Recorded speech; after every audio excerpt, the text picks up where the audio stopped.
Good morning. You caught me finishing my biscuit. And I'm just about to have a little sip of coffee, but it's been very busy this morning since I got in. Can you see my lips moving? It's been very busy this morning since I got in because we have a very busy day. I have, first of all, discovered. This is Mirador Television, by the way, as you can see from the little zippy doo up there. We're broadcasting from the White Hart Hotel in Lewes. And what is it? It's a potpourri. It's a mixture of this and that and the other. And appropriate enough, we're going to talk a little bit about Stephen Catlin, who died over the weekend, but who was an icon in Lewes. Did remarkable things, and he owned a street shop at one time. And my late wife used to go in, and she loved it because she was able to say, being a Canadian, which she couldn't at home, is a quarter of this and a quarter of that. That was Stephen's background. That's Mirador. A quarter of this and a quarter of that, and you never quite know what you're going to get in the bag. But on top of that, we are also going this morning to Chichester, where we are experimenting with opening up a little offshoot, as it were, which we hope will grow into a very strong vine. Is that the right word? Yes, it is for us. Because we do want to expand into various regions and towns the basic concept that we've got here.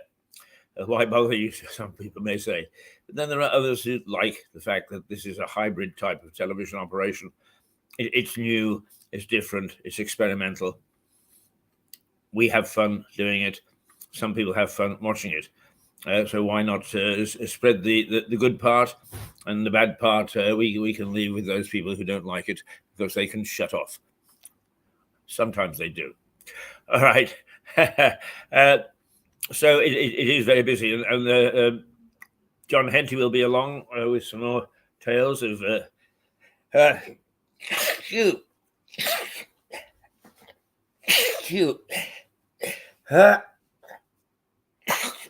well, I'll be damned. Fancy that. It must be the pepper that I had on my breakfast sausage. I should be so lucky. And John Henty will be along to talk about Arthur Askey, Max Miller, and all sorts of other greats. He'll also share his experiences as a broadcaster, which are numerous and widespread. And since John is a great raconteur, it's well worthwhile listening to him. So we've got Mark Rattray in Chichester, John Henty here at home, along with me. Stuart Dolby is not at all well this morning, so Energy Matters will have to wait for a day, but there's nothing in there that can't wait for a day. And we're going to repeat an episode at your request, I may say. A lot of people have just simply not seen this documentary, even though it was well reviewed at the time of its making. But it does give you some background. If you don't know much about the town that you've moved to, it does give you some background to it. So that's why I was so busy first thing this morning. Now I think it's time for us to actually start to look at some of the papers, because that's what we do at this hour in the morning. Is we review the newspapers, and the comedy continues. I mean, it just absolutely hilarious what's going on. And the Daily Mail, he encompasses it.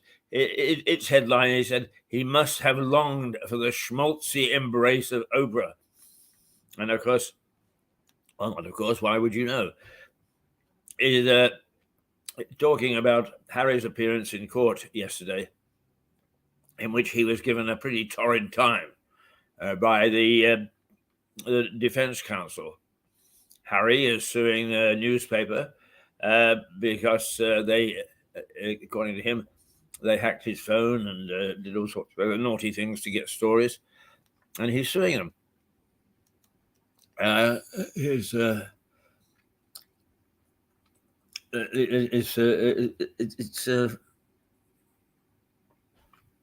it's the Mirror Group that he's suing. My goodness me, wouldn't I like to be on a fly on the wall in that courtroom? But once again, it is the comic, tragic drama or comedy drama that we are getting used to. That is the backdrop of everything that we do in our politics at the moment. I don't think anybody can take anything seriously, and it's sad that we've got to this. But if it's going to be, why not enjoy it? Okay, let's move on to the Daily Express. Well, let's see what the Mail says first of all, shall we? The Mail leads on an opinion piece from its columnist Jan Moore about Prince Harry's first day in the witness box, as his hacking testimony was challenged for 5 bruising hours. The paper suggests the Duke must have longed for the schmaltzy embrace of Oprah during his cross-examination by the lawyers for the Mirror Group. Ha ha! The Daily Mail, the Daily Express, although it features some stories about Harry, it changes its the tempo, because it says a game changer, a new drug to slim down the nation, and it says Prime Minister Rishi Sunak has described a new slimming drug as a game changer for the nation's health crisis. The paper says the injection will curb hunger and help patients lose 15% of their body weight. All you've got to do is persuade people to take it. Right, okay. The Metro goes back to Harry in the witness box. Reality check, it says. The Duke's shock claims in his historic High Court showdown. The papers wanted to bust me as royal to oust me as a royal with Hewitt stories and hacking claims in the realm of speculation, says a lawyer. But Prince Harry, on the front page of the Metro, is described the key points the Duke made during his time in the witness box. There we go. The Sun, me, Hewitt, and that two-faced Burrell. The Sun doesn't hold back with its coverage of Harry's appearance as it dissects his comments about press speculation over his biological father and Princess Diana's former butler, Paul Burrell. Oh, dear, dear, dear. Isn't it all starting to come out now? Did he realize what he was doing by taking the lid off this? Surely his lawyers told him what was going to happen. The Daily Telegraph, once again, a different story. And its headline says, "The bombing of a dam, a new low for Russia." The Telegraph says, cracks are appearing in Prince Harry's case following his grilling in the witness box. But the paper also leads on Russia being accused of the largest man-made disaster for decades by destroying a dam to help Ukraine troops. Apparently, it's flooded huge amounts. We have no idea what sort of loss of life may have occurred. And some international observers are labeling it a war crime. The Mirror, I suppose, because it's involved in a law case with Harry, is staying well away from it on its pages, really. Although it does have Harry versus the press in a banner. But it asks the government, really, I suppose, in theory, the king, to knight these heroes. And is Rob Burrows' wife, Lindsay, calls for the former rugby player's friend, Kevin Sinfield, to be knighted for his motor neuron disease fundraising. The paper features the poignant photo of Mr. Sinfield carrying his friend who has MND across the finish line of the Leeds Marathon last month. Yeah, that's worthy of a knighthood, I think, instead of some of the prats that we give it to. Dear. Oh, dear. The Times. The Duke launches political attack, but also it has a big picture of the flood caused by the dam being bombed by the Russians. And it says, Russia may target nuclear plant after the dam strike. It's God help us. What do they think they're playing at? I mean, it's easy to pinpoint Putin, who has not been heard from or seen recently. Medvedev has been doing the spokesman's role for the Kremlin, at least the bits that I've seen. But the Times carries a warning from Ukraine about its nuclear facilities following the destruction of a major dam, which has caused devastating flooding.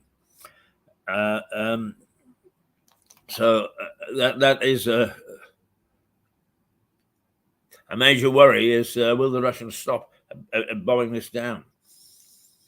The Eye says 40,000 fleeing war crime after a dam is blown up. The Eye focuses on the dam incident in the Ukraine. The paper says floodwaters have wiped out villages and unleashed an ecological disaster, while the impact on people, farming, and a nuclear power plant is still unknown. A large satellite picture on the front page shows the scale of the damage as water is seen gushing through the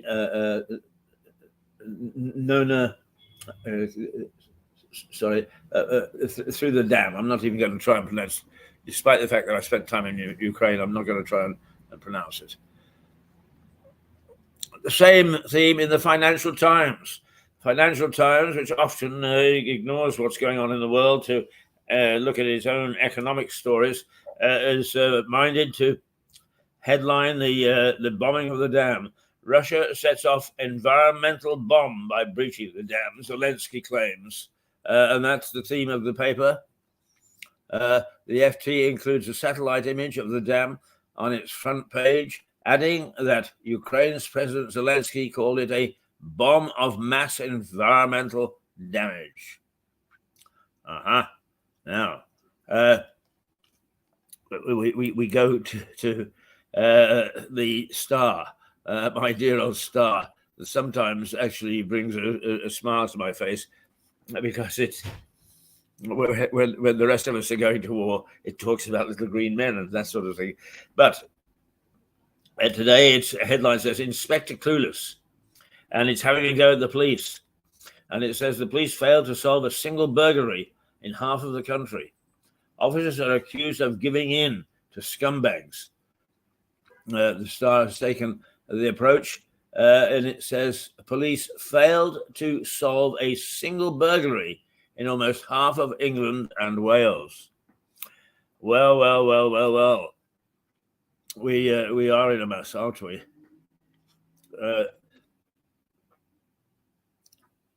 The other important stuff, of course, is the weather. Never mind the weather, as long as we're together.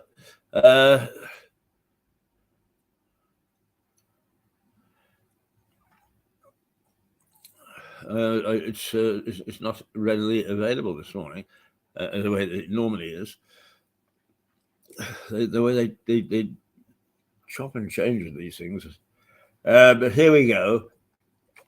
Here is the weather for Lewes. At least it should be, but of course it doesn't. Now we've got to go through the cookie route. Oh dear, oh dear, oh dear. It really is tragic the way that we play around with these things. Today, all right, sorry, let's rid ourselves of the poor old police who are taking a hiding. Today is we are going to experience high of 21 degrees. And as the week progresses, so it's going to get hotter and hotter. Tomorrow, 21. Friday, 24. Saturday, 23 with a bit of rain. Sunday, 22. But then back here next Monday is back up to 24. So it's going to be a bit summery. There's a moderate breeze. Yes, I came in at 6:30 this morning on my little scooter. And I must say that there was a bit of a breeze, and it was cool enough. Now the courthouse and the high street absolutely bathed in sunshine. Looks gorgeous out there, and it's going to climb. What is this? It's 13 degrees at the moment, not overly warm, but it's going to climb up to let's see. By 9 o'clock it'll be 15, but by 2 o'clock this afternoon it'll be 21. So be prepared. It's going to get warmer, chaps. Indeed, it is. It's going to get warmer as the day progresses. Is there anything that we should be aware of in the terms of local news that is of earth-shattering importance?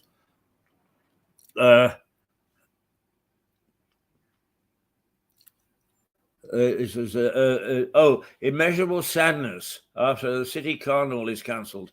I think it's fairly important news that Brighton Festival has been cancelled. It was a very lively affair, but the council have refused to give it a safety certificate because they say that they fear for safety at the event.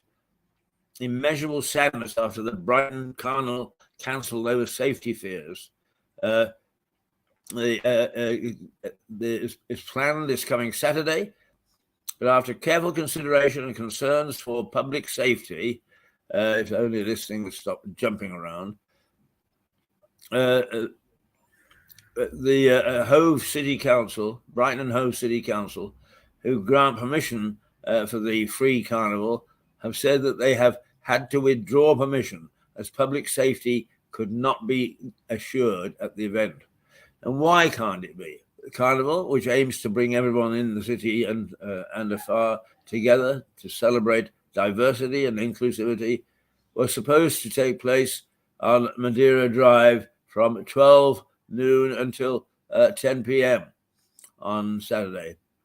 The event was set to see dancers, singers, DJs, performers, and found traders to take to the city as part of the celebrations. But in the announcement, Councillor Alan Robbins has said that they hope that the carnival will be able to take place next year. Oh, that's very good of him. The chair of the Culture, Heritage, Sport, Tourism and Economic Development Committee, well, I don't know, said, sadly, we have needed to withdraw permission for the Brighton Carnival. Alongside partners, including the police and fire service, we work with organisers to ensure the safety of everyone attending all events that take place in the city. It doesn't say why, and one wonders if once again we're being overcautious. We are too much of the caring society. It's very difficult to know. It really is very difficult to know. Right, okay. before we take our break, here is a photograph of Stephen Catlin, the ex-mayor, former mayor, who died this past weekend, and with absolute accolades all the way around for the great service that he did, but also the innovation that he brought to this town. And he is going to be particularly at a time when there is a paucity of people. With all due respect, this television station is as inclusive as you get. We don't care about any what you are, ethnicity-wise, feminism. We have no isms at all, and we believe that that's the way that actually you have inclusivity. Is paid no attention to any of these things except the matter in hand. However, as Lewes District Council have put out a new logo. As somebody said on social media, how much did that cost? Because this is Rainbow Month or whatever it's called. If they want to celebrate it, that's fine. But trying to bring it into the way that our social life should change and so on is absolutely farcical. But then again, we've got this new bunch of councillors in who certainly don't understand what Leeds doing for the town. So it's something that they have to do. But anyway, that's taking away from the fact that Stephen was a giant. In local politics, he was a giant, and he will be very much missed. And I have discovered our program about the secret garden. I hope that I can get it downloaded to show a little later in this program. But that is Stephen Catlin. Okay, where are we? 8:54, and almost time for us to take our break before we come back. And we show yet again, but yet again is good enough because many people have not seen it. The Bloody Past of a Tiny Town, the episode 5.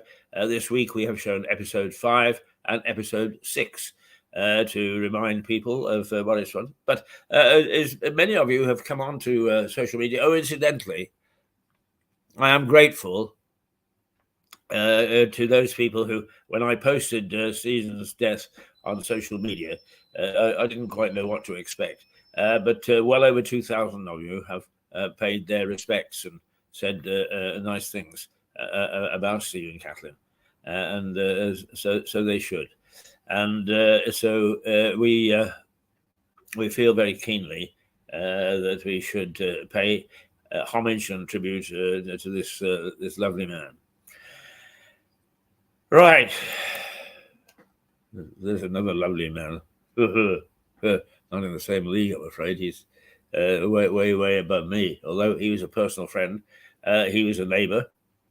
I have known him for well, let's see, 10, 20. I've known him for damn near 23 years, and a very fine man he was. In fact, he used to pop around and we would have little chats. I should miss that as well. He was a man worth talking to. Very precise, very analytical, understood how local governance should work much better than any of the people that we have in the governance at the moment. Much better. But the electorate decided to reject him as the last. And what a pity, and what a way to say goodbye to a wonderful man. Am I waxing lyrical? I am indeed, because he deserved being waxed lyrical. Stephen Catlin.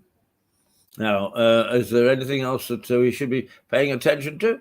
Lots, I think. The little red dots are all over the screen this morning, so we'll see what we have when we take our break. And it's at 8:57. Just a reminder that apart from going to Chichester this morning, John Henty will be along. at around about 10:30 or so, quarter to 11, so that he can share with us some more of his in his inimitable style. By the way, I mean, Henty is very funny, and if I may say so, is many of you are finding that the two Bs, the two barristers, in their recollections of some of the cases that they've faced, some of the judges that they faced, and some of the issues that they face, is hilarious. They are absolutely deadpan when they talk to one another, taking the pee out of each other, but at the same time, as good friends do, is getting the message across in an amusing and friendly way. So we are providing now some interesting stuff for you. We try hard to kick off the day, and not in a serious way, but to look at the newspaper headlines. And believe me, in looking at the newspaper headlines, is this anything to make your toes curl? Because what our leaders are getting up to in Westminster is nobody's business. And it is when we do make it our business, oh my God, how could they possibly do it? They can't put Boris down. The piece of cake and the half bottle of champagne is going to live forever in the annals of did he do right? Did he do wrong? Whatever. I've never met or come across such a spiteful bunch of people as those people who have MP after their name. I would be ashamed to have MP after my name right now. I really would. That along with planners. But there we are. They're so far up there, you know what, that they really have no idea that they're making a pantomime of the whole thing. Never mind. It gives me an opportunity to rant, I'm happy to say. So rant I will, and we will see you again in approximately half an hour's time. Till then, toodle-pip.